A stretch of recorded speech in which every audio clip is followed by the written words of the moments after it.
biggest live rock and roll interview this country has ever seen.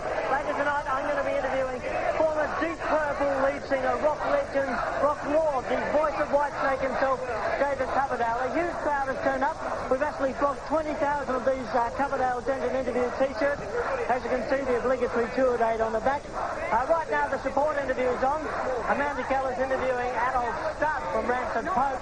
But as you can imagine, the crowd are a bit boisterous because they're really here to see just one man, David Coverdale. Richard Wilkins, mate, how you going? Hi, Andrew, good to see you, mate. Exciting, isn't it? I saw David interview once in the States. He was just about some of the verbs he used. He's hot, isn't he? Mate, I think the support interview is winding up, so you better do your stuff. Thanks, Rich. Good luck.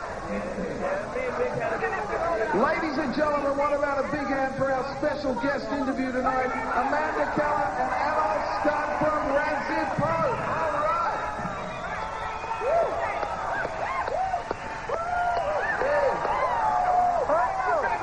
And now, the interview you've all been waiting for. Live from the Larry King room of the Denton show, Andrew talks to a man with worldwide sales of over 20 million albums. A man described as the last great rock star. Ladies and gentlemen, would you please welcome Andrew Denton and Mr. David Coverdale!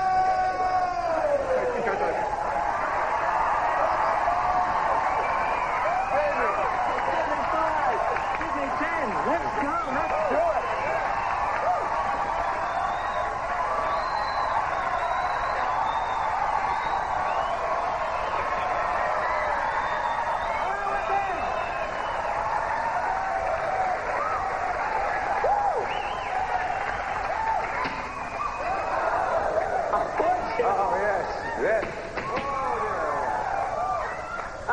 My God, they got the president. Quick run. Yes, tap into Australia. Yes, tap, rock and roll. Rock and roll to you. Actually, does Spinal Tap give you the total screaming shits?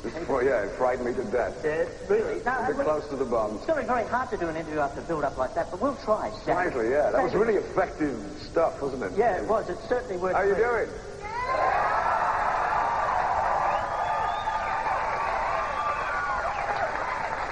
All right, we're going to start now with a little question I call the early roots question.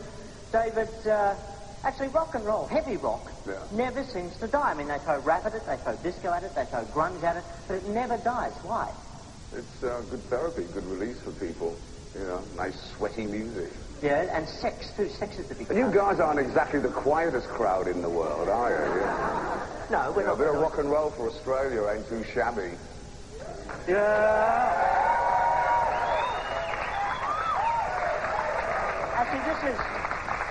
Before you joined Deep Purple, you were playing a crowd for a couple of hundred, and then your first gig with Deep Purple was 20,000. What was that like? That was pretty scary, but we had fun, you know. Did it freak you out? Screaming and shouting, you get away with it. Yeah, but that's the thing, the heavy rock voice. When did you first discover it? Is cock rock the right term? Cock rock's pretty close, yeah. Pretty close. It's basically at the beginning trying to imitate all the R&B and the blues singers. You know, going, well, if they can sound like that, why can't I? You know, so but giving it a go, and then competing, of course, with all of this shit. Yeah. You know? We spent a lot of money on this shit, thank you very much. When did you first discover you could hit those notes? When a vicar tried to bribe me with 5 shillings to sing in the choir. That was before, of course, it was bastardized for scotch and cigarettes. Choirs? And all this stuff. Yeah. So you went for the big note, did you? Was it this the end of Casablanca? Yeah, it was. Just don't amount to a hill of beans. Oh, yes, indeed. Can you hit one of those notes now? I couldn't, no. I'm fighting flu, actually. Really? Yes. Not even a one. Wow! Is that it? Andrew Denton, opportunity lost. Thank you very much. The other thing, I'm a bit hot here. Can we have a towel, please? I'm a bit hot, thanks. The other thing that always amazes me is the... would you care to share? What's in it? What's in it? Just my sweat. No. Just be worth the towel that sweated in one day. Like a Tom Jones ploy. Oh, really? Yeah. Where are the knickers? Come on. The microphone technique, do you actually practice I used to use one of these boom stands years ago, swinging it around and stuff. Actually, when I was here first, 20 years ago. Oh, my God. I was doing a signing at a place called the Cobra Club tonight. And really nice. Yes, a couple of old Cobras in tonight. And this girl was there signing and to Estelle, and she said, oh, welcome back to Australia. And I went, oh, it's great. She said, oh, my dad was at your show. Well, we've never had... Splendid stuff. We've never had a heavy rocker hit 60 yet. The world has never seen a 60-year-old heavy rocker. The Stones are getting up there. Yeah, they're getting damn close. What are you going to do when you're 60? Oh, I don't know. I didn't think I'd be doing this past 30. God knows. I don't know. I think it's the songs. I don't think it's anything to do with fashion or whatever. As long as I'm writing tunes that people enjoy, I think they'll turn out. But can you keep that performance level up? Because I don't know about the physical side, you know. There's bits and pieces that go in now and again. Which bits? The odd bits. The odd bits? Yeah. What are the odd bits in your book, David? The uneven bits. The uneven bits. You used to say that Whitesnake in the mid-80s were a bit like corporate rock. You were a bit disappointed with how... Well, it turned in that, yeah. It got a bit roller coaster ride. It was like a roller coaster. It was hard to get off. It was every day. It was...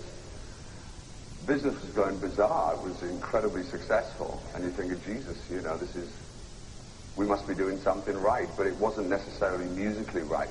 You know, it was just a particular time. The MTV thing scored at the same time. Mass audience in the States, which was really the last place for me to conquer. The States saved me about 3 to 5 years road work, you know, touring across the vastness of it. Just doing MTV and things doing like a couple of videos. So when you get into the corporate rock mode, is that like Landau?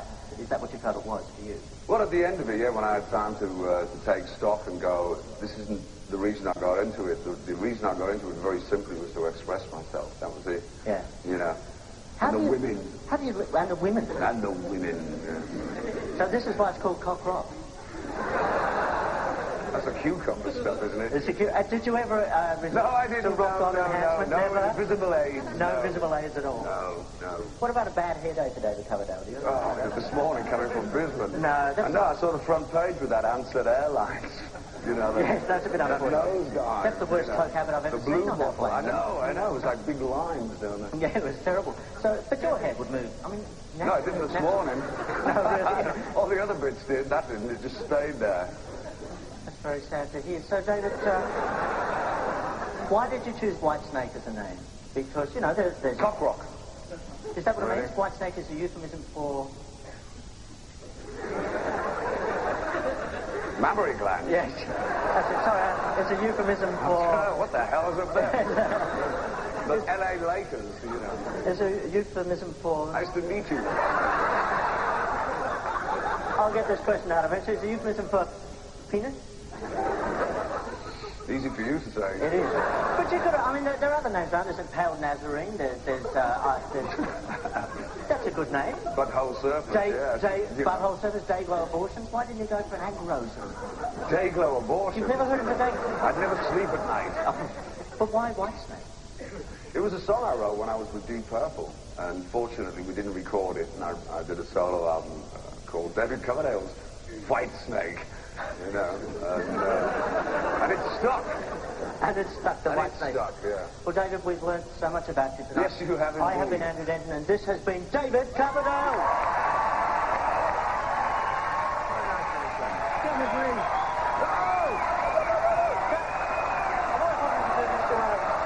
Hey, fucking suit you. Yeah. Fantastic, you guys. What do you reckon, David? An encore? A pleasure. An encore. We'll do the tour, David. Come on.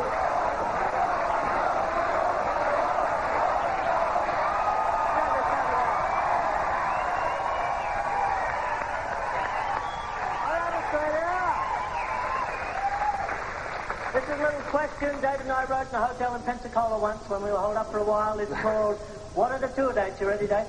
Yeah. 2, 3, 4 dates. What are the tour dates? Tomorrow night we play the good town of Sydney, and then we're in Melbourne, and then we're in Adelaide, and then I'm off to Fiji. God bless your hearts, and thank you for your hospitality. David Coverdale!